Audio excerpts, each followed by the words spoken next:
ছুটির দিন, ওই জন্য ভাবলাম একটু বিরিয়ানি বানাই। সেই মতো আলু পেঁয়াজ নিয়ে নিলাম, আলুগুলো কেটে নিলাম ছাড়িয়ে, পেঁয়াজও ছাড়িয়ে আস্তে আস্তে কেটে নিলাম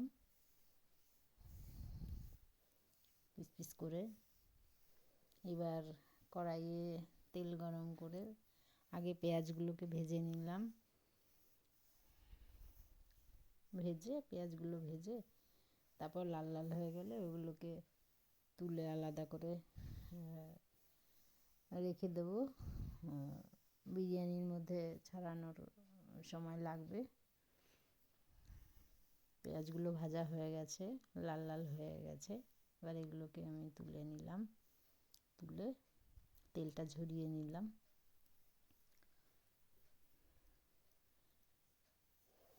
এবার কড়াইয়ে ওই তেলের মধ্যেই একটা একটা করে আলু দিয়ে আলুগুলোকে হালকা ভেজে তুলে রাখবো। তাতে করে আলুতে নুন হলুদ এগুলো ঢুকবেও, আর একটু হালকা ভাজা ভাজা ভালোই লাগে। ভেজে নিলাম আলুগুলো। এর মধ্যে চিকেন আমি ম্যারিনেট করে রেখেছিলাম, এর মধ্যে পুদিনা পাতা ধনে পাতাও দেওয়া আছে, ওই জন্য একটু গ্রিন গ্রিন লাগছে। দুটোই আমি আদা রসুন পেস্ট করার সময় ওর মধ্যেই দিয়ে দিই, ওই মিক্সিতেই পেস্ট করে দিয়ে দিই। আলুগুলোকে তুলে নিলাম, আলুগুলো ভাজা ভাজা হয়ে গেছে, লাল লাল হয়ে গেছে হালকা। এবারে আরেকটা ডেচকিতে তেল দিয়ে, রিফাইন তেল দিয়ে পেঁয়াজ দিয়ে দিলাম, বাকি পেঁয়াজগুলো এবার একটু লাল লাল ভাজা হলে চিকেনগুলোকে দিয়ে দেবো। আগে আমি একবারে কাচ্চি বিরিয়ানির মতোই করতাম, মাংস আর চাল একসাথে দিয়ে বসাতাম। এখন আমি মাংসটা আলাদা করে একটু করে নিই, তাতে করে তাড়াতাড়িও হয়ে যায় আর ভাপে বেশিক্ষণ বসাতে হয় না। চিকেনগুলো ম্যারিনেট করে রেখেছি আগের দিন রাত্রেবেলা, তাতে করে একদম সফট হয়ে গেছে। জিরের গুঁড়ো, ধনের গুঁড়ো, আদা রসুন পেস্ট, তারপরে লেবুর রস, দই, বিরিয়ানি মশলাটা আমি বানিয়েই নিই ঘরে। বিরিয়ানির মশলা, জায়ফল, জয়িত্রী, তারপরে সাজিরা, তারপরে কালো গোলমরিচ, সব একসাথে পেস্ট করে সব দিয়ে একবারে দই টই দিয়ে ম্যারিনেট করে রেখে দিয়েছিলাম, তাতে করে চিকেনগুলোর মধ্যে খুব ভালো সেন্টও হয় আর ভালো ম্যারিনেটও হয়ে যায়, একদম সফট হয় চিকেনগুলো। এদিকে জল বসানো হয়ে গেছে, জলটাও গরম হয়ে গেছে, ফুটে এসছে। দিয়ে দিলাম এর মধ্যে তেজপাতা দুটো, দারচিনি, দুটো এলাচ, লবঙ্গ আর গোলমরিচ কটা, গোটা গোলমরিচ মুখে পড়লে ভালো লাগে। স্বাদ মতো নুন দিয়ে দিলাম জলের মধ্যেই, তাতে চালটা যখন ফুটবে বিরিয়ানির চালটায় ভালো করে নুনগুলো ঢুকবে। লবণ দিয়ে দিয়েছি। এইবারে চালের জল ঝরিয়ে বিরিয়ানির চালগুলো দিয়ে দিলাম।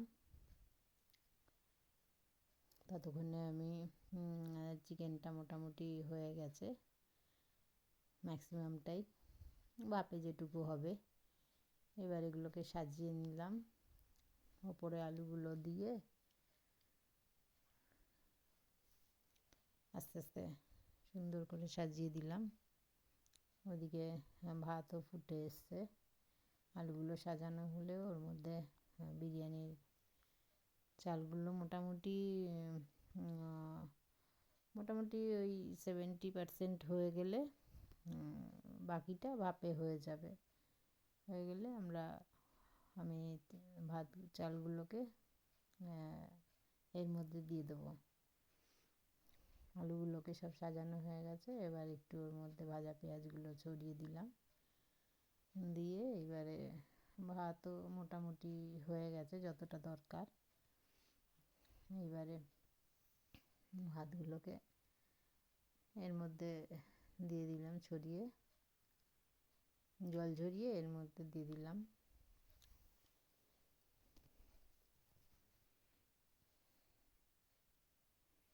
সুন্দর করে চারিদিকটা ছড়িয়ে ছড়িয়ে সাজিয়ে, যাতে সব দিকেই পড়ে ভালোভাবে ছড়িয়ে দিলাম।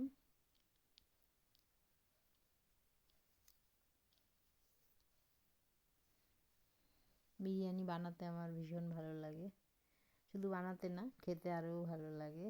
বিরিয়ানি এমন একটা জিনিস যেটা সবসময় ভালো লাগে, আজকে খেলে এমন না যে কালকে আবার ভালো লাগবে না।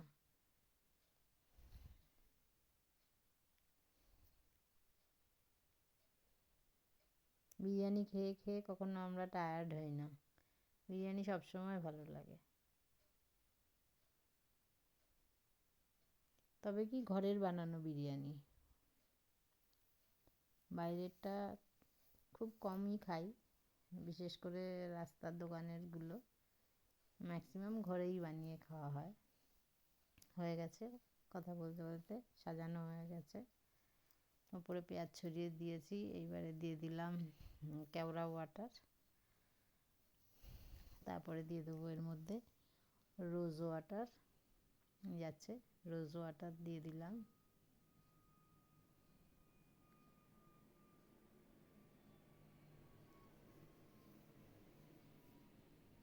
এবারে দুধের মধ্যে যে কেশর ভিজিয়ে রেখেছিলাম সেটা চারিদিক থেকে ছড়িয়ে দিলাম, সেন্টটাও ভালো হয়, একটু কালারও হয়, হালকা লাইট হালকা কালার আসে, দেখতে ভালো লাগে।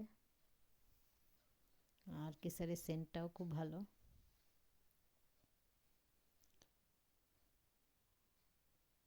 অনেকে বিরিয়ানিতে পুদিনা পাতাটা ইউজ করে না, কিন্তু আমার খুব ভালো লাগে, পুদিনার সেন্টটা খুব ভালো। পুদিনা পাতা পেস্ট করে দিলে বা গোটাও দেওয়া যায় মাংসের মধ্যে, খুব ভালো একটা সেন্ট বেরোয়, অনেকটা হায়দ্রাবাদি বিরিয়ানির মতন। ওপরে ঘি ছড়িয়ে দিয়ে ডেচকিটা বন্ধ করে আধা ঘন্টা করেছিলাম। আমি আগেই এটাকে খুলে দিয়েছি, ওই জন্য ভাপ বেরোয়নি। দেখুন বিরিয়ানি মোটামুটি রেডি। একটু তুলে সাইডটা দেখি,